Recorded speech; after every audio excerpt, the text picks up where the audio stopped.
ఆయన నీ ప్రతి కన్నీటి బాష్ప బిందువును ఆయన తుడిచివేస్తాడు.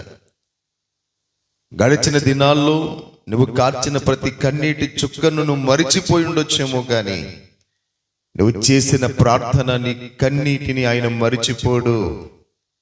ఆయన నీ కన్నీరు కారుస్తూ ఉండగా చూచిన దేవుడు, నువ్వు దుఃఖిస్తున్నప్పుడు నీ దుఃఖాన్ని చూచిన దేవుడు ఆయన.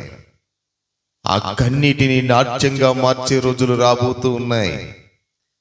అందుకని దావీదు భక్తుడు అంటున్నాడు, నా కన్నీళ్లు నీ బుడ్డిలో ఉంచబడి ఉన్నాయి, అవి నీ కవిలలో రాయబడి ఉన్నాయి అన్నాడు. పరిశుద్ధ గ్రంథంలో ఎంతో మంది కన్నీళ్లు విడిచి ప్రార్థన చేసిన వారిని చూస్తూ ఉన్నాం.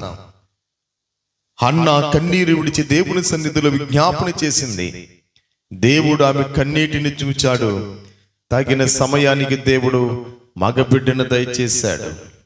ఆమె కన్నీరు కార్చకపోతే సమూయేలు జన్మించిన అని ఒక భక్తుడు ఒక పాట రాశాడు. దేవునికి స్తోత్రం. మన ప్రతి కన్నీటిని దేవుడు చూస్తూనే ఉన్నాడు. నువ్వు చేస్తున్న ప్రార్థన దేవుడు చూస్తున్నాడు.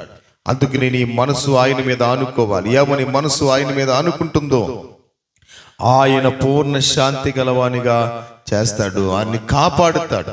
ఏలయనగా అతడు నా యందు విశ్వాసం ఉంచి ఉన్నాడని లేఖనంలో మనం చూస్తూ ఉన్నాం. హిజ్కియా కన్నీళ్లు విడిచుట నేను చూచి తిని 15 సంవత్సరాల ఆయుస్సునిచ్చానని మళ్ళా ఆమోజు కుమారుడు యెషయా ప్రవక్త ద్వారా పంపించాడు.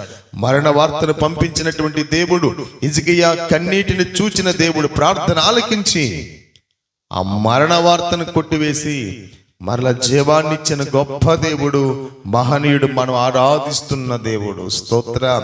నీ ప్రతి బాష్ప బిందువును తుడిచివేస్తాడు ఆయన.